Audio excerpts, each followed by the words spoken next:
И последнее. До 2018 года в Уснере построят 17 домов. В Аймиконском районе продолжается реализация программы по переселению из ветхого жилья. При разработке проектов учитывали местные особенности, поэтому дома возводятся малоэтажные.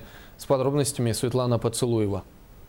Еще прошлой весной на этом месте стояли ветхие, брошенные уехавшими хозяевами частные домишки. А сейчас уже высится каркас трехэтажного дома. Готовы свайные поля еще нескольких зданий.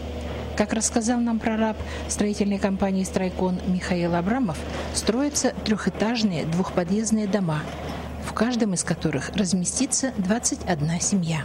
На Первом Октябрьском переулке, в поселке Уснера, планируется построить 5 домов, а на улице Гагарина 13, один дом. Свай забивали в прошлом году, начали один дом, забивали в октябре месяце. Потом в этом году начали свай забивать в середине февраля. В начале июня закончим бурить все дома. Строительство идет по плану. Перебоев с материалами нет. Коллектив у нас, так сказать, многонациональный. Таджики, узбеки, русские, якуты.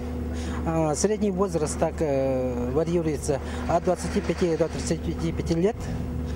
Так, дружно работаем.